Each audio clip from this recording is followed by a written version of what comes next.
buenas. Vamos a seguir con literatura y con un tema que se llama realismo y naturalismo literarios. Antes vamos a ver el contexto histórico, es decir, cuándo surge, cuándo tiene lugar esta nueva manera de contar las historias y de contar las cosas. Surge en la Revolución Industrial, aproximadamente siglo XIX. Como tú sabes, porque seguro que lo has visto en sociales, la Revolución Industrial fue un cambio, una gran transformación económica, social y tecnológica que se desarrolló en el mundo durante el siglo XIX, como digo. Durante la Revolución Industrial, la clase social que tomó, digamos, el poder económico y político, es decir, que se convirtió en la más importante, en la más influyente, fue la burguesía.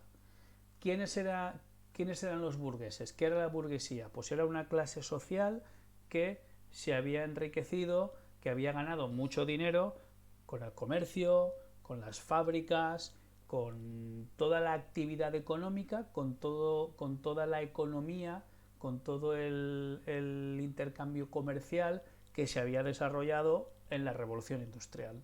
¿De acuerdo? O sea, es la burguesía, acuérdate. En la Revolución Industrial aparece también una nueva clase social que le vamos a llamar proletariado y que son los obreros y las obreras, porque tenía que trabajar alguien en las fábricas, evidentemente, ¿no? Los burgueses eran los propietarios de las fábricas, de los comercios, etcétera, etcétera, pero luego necesitaban trabajadores. Pues a esos trabajadores y trabajadoras les vamos a llamar proletariado, ¿de acuerdo? La revolución industrial que hemos visto antes tuvo muchas cosas buenas, pero también tuvo cosas malas. Las cosas malas, pues que los obreros, los trabajadores y las trabajadoras de aquella época no tenían los derechos que afortunadamente tienen ahora, sino que hacían muchísimas horas de trabajo, hacían jornadas laborales larguísimas, ganaban muy poquito, prácticamente trabajaban y seguían siendo pobres. Y algo que ahora es un escándalo, algo que ahora es muy malo, que nos parecería muy mal, que trabajaban los niños, el trabajo infantil. En aquella época era normal ver a niños y niñas, por supuesto, trabajando en fábricas, algo que ahora, por supuesto, está prohibido. ¿De acuerdo?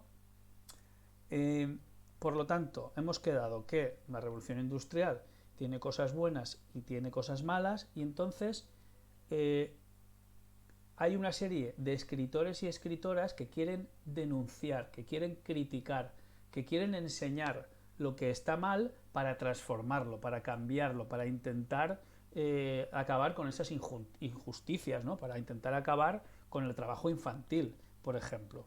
Y eso es lo que intenta el realismo. ¿De acuerdo? Ahí tienes el realismo literario español y también el de otros países. Lo que intenta es contar la realidad tal y como es, describir la realidad tal y como es, con sus cosas buenas, pero sobre todo con sus cosas malas, con los abusos, con la pobreza, con todo, para que la gente lo viera y la gente se diera cuenta de que eso no estaba bien y había que transformarlo. ¿De acuerdo? Eso es lo que hace el realismo. ¿Cuál es el género literario que más útil, que más les sirve a los escritores y las escritoras realistas para denunciar, para contar, para describir esas cosas malas que pasan durante la revolución industrial? Pues la narración, que es un género que tú has estudiado este año.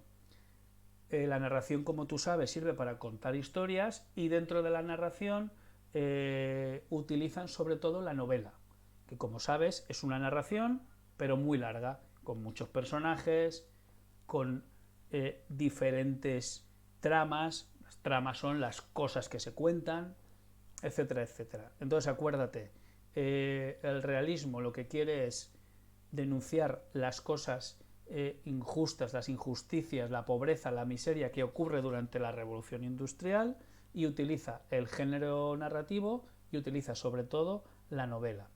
Otra cosa más, Una característica muy importante de los escritores y las escritoras realistas, perdón, es que en sus novelas, en sus historias, hacen unas descripciones muy detalladas, muy precisas, utilizando muchos adjetivos.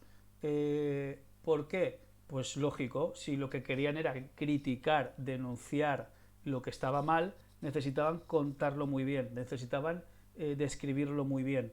Es como si hicieran una foto con un móvil muy bueno que tiene pues eso, que tiene muchos píxeles, que puede enseñar, puede hacer una foto muy detallada, pero ellos, en lugar de utilizar la fotografía, en lugar de utilizar la imagen, su medio de expresión eran las palabras. Y para hacer una foto con palabras, pues ya sabes que hay que utilizar la descripción, hay que utilizar el texto que sirve para decirnos cómo son las cosas. ¿De acuerdo?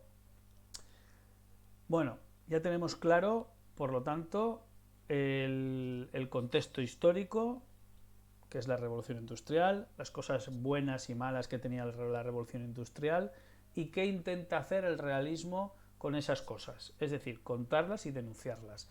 Ahora vamos a ver los escritores y las escritoras más importantes del realismo español. Tenemos, aquí los tienes, tenemos a Leopoldo Alas Clarín, el autor de La Regenta, que te suene. Tenemos a, quizá, el más importante, Benito Pérez Galdós, aquí lo tienes. Tenemos a Juan Valera y tenemos a Fernán Caballero, que en realidad es un seudónimo de esta mujer, de Cecilia Bolt de Faber. Seudónimo es como un mote, ¿no? Como un segundo nombre. Ya por último, solamente te tengo que contar que hay una variante, es como una marca diferente, como una segunda marca del realismo, que es el naturalismo, que es como llevar el realismo al extremo, a tope, ¿de acuerdo? Los escritores naturalistas más importantes que quiero que te suenen son, otra vez, Leopoldo Alas Clarín, Emilia Pardo Bazán, y luego uno que quiero que te suene más todavía porque es valenciano, se llama Vicente Blasco Ibáñez y seguro que te suena pues una avenida muy importante que hay en Valencia con el nombre de este escritor que también fue político, etcétera, etcétera. ¿De acuerdo?